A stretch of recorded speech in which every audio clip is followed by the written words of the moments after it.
And you're welcome back from the break. You're still on NBC, your number one African TV station, and the program is Africa Today.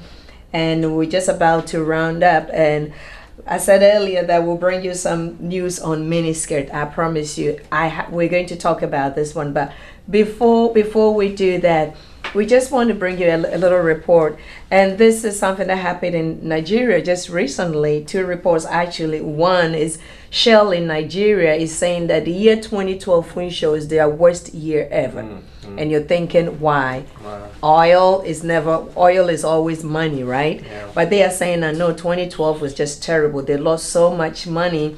They saying that they had illegal bunkering and people stealing. Then it comes to mind is, how can people steal oil? That is one. Two, and also, don't they have any kind of security in place, protection in place to make sure that you safeguard your investment? Because if 2012 is your worst year, this is 2013. What is 2013 going to bring in the years ahead also? Yeah. It is sad, generally, I must say. When you look at Shell saying that, then you can imagine, because Shell is one of the pioneers of oil exploration in Africa, and especially Nigeria, and they have done very well. Right. Shell is also one of the early oil companies in Nigeria that have taken care of the society they operate, even before the advent of Ken Saro-Wiwa, who advocated for better care for the local folks. They haven't done enough, no question about it. But they've done something. But they had done something. And so for them to be crying. Incidentally, Shelley is saying also that they have remained the arrowhead of combating these ills in the oil industry, and that it's not something they can continue to do all on their own. But the thing is this, what exactly is it that is going wrong? When you're talking of bunkering, we're not talking of refined gas or diesel or whatever. We're talking of crude. Where the money is. And therefore, let's even, there are those that believe, and I believe that is true also, that some groups in the South, for instance, the militants and all of that, they break into the pipeline, the crude pipeline, and they tap oil, they steal oil, they put it in ship and all that. But the question is this: if it is petrol, that is refined petroleum products, you then can assume that they're going to sell them locally to consumers. And when they sell to consumers, they get their money and everybody is happy. You're happy that you're the buyer, you're happy that you're buying it cheaper. Right. And I'm happy that you're getting it from me because at least that's free money to me.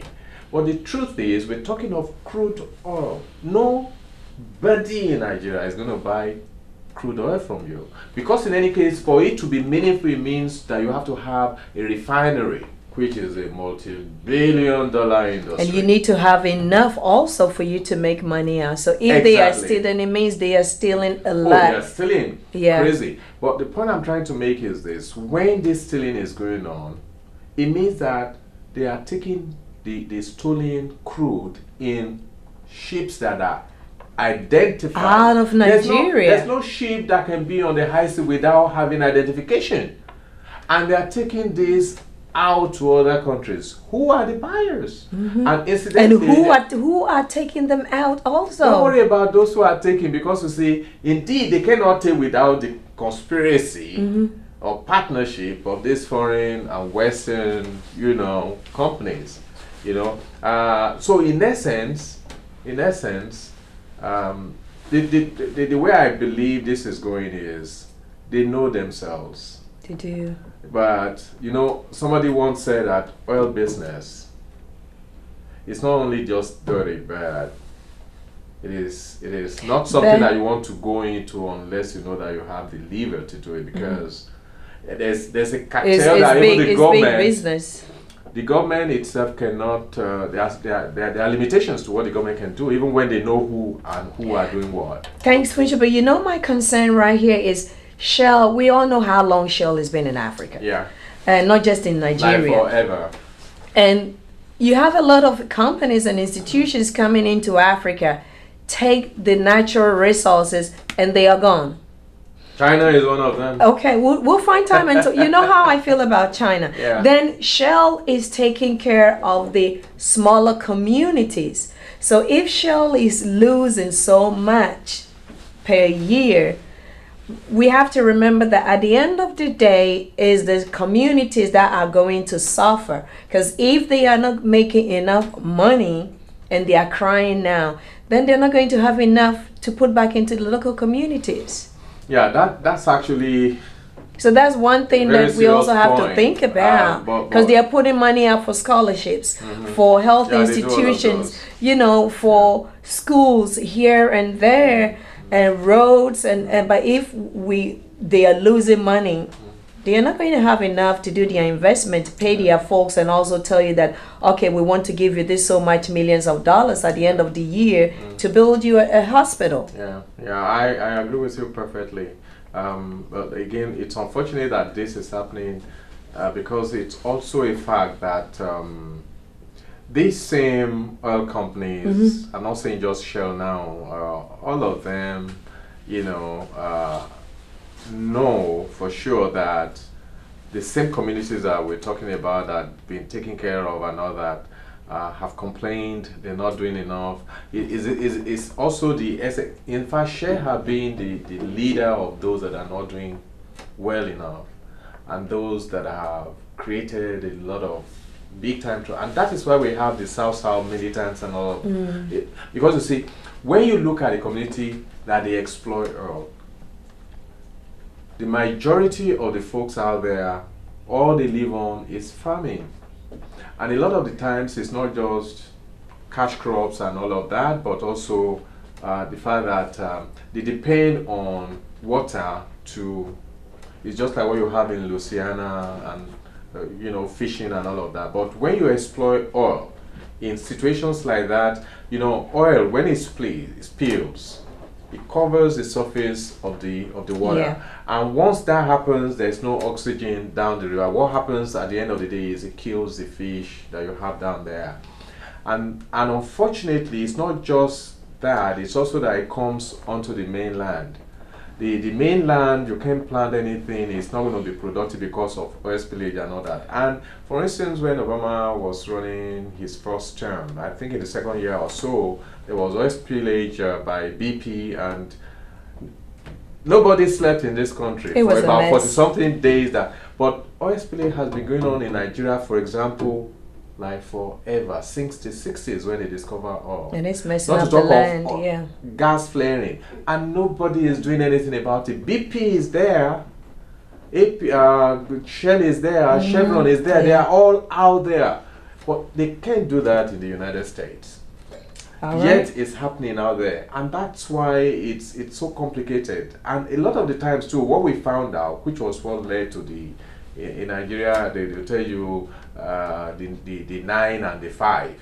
Before the 9, before the 5, they were already the 9th. And it is a question of, for instance, those oil companies, when the communities are crying out, it's not just giving us money, building us school. We want to live a decent life. No hospital, no nothing. And then you take away our livelihood when we cannot farm anymore. We cannot even walk on the street. Everywhere is littered. Now, what they did then, which created a big problem. The like of Ken Saro-Wiwa came into it. He lost his life at the end of the day. Why? Because the oil companies will select the village chiefs and give them big time money. So the And then they keep leaders, quiet. right? The leaders And- are not helping Exactly. the local folks. And so the younger ones will come out like Ken Saro-Wiwa and say, no, we're not going to do that. You can't give me money. I don't want your money. I want you to take care of my people. And then the government of the day was also in support of the oil companies. And it turned out that it became really a mess. So- It's a chain of, it's very, very, very sad, I must say. It's very sad. Right, so that's on Shell reporting 2012 as their Worst. worst year ever. Hopefully, the leaders will put some measures in place, and 2013 will be, and the subsequent years Yeah, will let be me tell better you something years. about what they could do, but they are not doing, and we really don't know. You see, because the cartel is just like the power and energy, institution in Nigeria. The folks, the foreign firms that are selling generator will not let electricity work in Nigeria. Because they it's need the same to make thing the that money. we have in this oil industry, in the oil and energy industry, oil and gas. There is a proposal that I'm aware of that will monitor the oil pipelines, indeed including the on-the-surface tanks for leakage, for pressure, for whatever. It's like you have let me put it this way. I don't know if you know. Oil is more in the south. We tap the oil in the south, and they lay a pipe. The past government laid a pipe from the south, all the way to the north, and build a refinery there.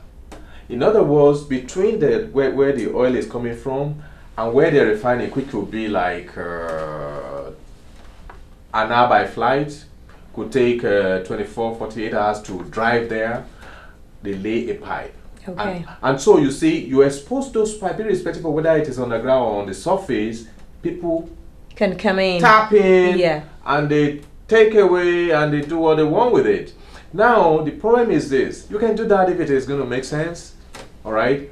But the issue is you must have in place a surveillance. The surveillance I know was proposed to the government and they haven't done anything about is one that says by manned aircraft or unmanned aircraft within milliseconds.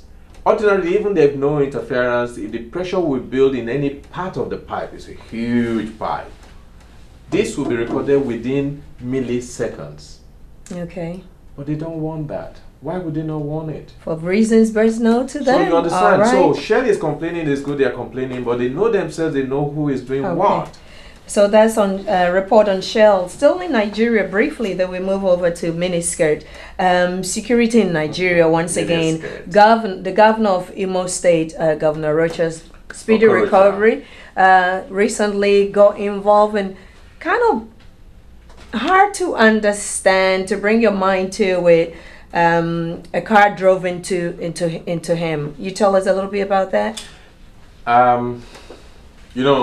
It's not the first time it's going to happen. Okay. And I bet it's not going to be the last time. It's easy, especially that the governor is a friend of this house. We feel sad about it. We thank God that he's alive, he's not dead. But he's been flown overseas now to Europe he had a broken arm and he had head injury and all of that. We thank God that it's not beyond that. He's going to get well. He's doing okay in the hospital. He's going to be released soon. Because it touches us, what touches you, you feel differently. And so we have the tendency to want to jump to the conclusion that it probably was a targeted It was an accident. It could have been an accident, we don't know. Because you see, it's not the first time it's happening. It's happened during the days of Governor Tinubu in Lagos City. It happened to a governor in Kogi State. It's happened in a lot of places. But the problem, I think, is this. It's not like here when you have a mayor drive himself or drive herself around town. It doesn't happen like that in Nigeria. Even a local government chairman, which is just like, he's not even up to the level of the mayor. All right? When they go on the road, man, everybody must clear off. They have like 20 cars in a convoy, and the speed at which they go, man. You have to be careful. So that is also a part of the problem. So we wish him well. Now, finally, in other news, it said that this is interesting. The Uganda Ethics Minister Simon Lokodo says that women wearing revealing anything above the knee will be arrested. In accordance with the proposed anti-pornographic bill. If passed, the bill will cover a range of practices and activities. Seriously? Really? Seriously. Someone would say seriously? Really? Honestly? Seriously. Miniskirt is a no in Uganda right now. And I'm thinking of all the things in the world. They sit down to trying to pass this bill, Funsho. Yes. yes to what I'm saying, or yes to Lokodo? No, yes to the fact that they're trying to pass the bill, and I bet that the bill is going to pass. Even though it's already having some hiccups. That if you wear anything above the knee. You are doing it the wrong way. I knew you were going. I knew you were going to say that. I'm going about it wrongly, but I'm thinking it's really vague and pathetic for them to be wasting time thinking about. I know they're trying to put measures in place to tackle pornography, but this one, they blew it. No, they haven't. The bill is not about miniskirt. That's the point I want to make. The bill is not about pornography. It's about pornography. Okay. Let me start by telling you that back in Africa, the first time we heard about pornography, it was coming from the West or Europe. It was just like an impossible thing to hear that you have pornography in Africa. But now, let's be honest and be factual.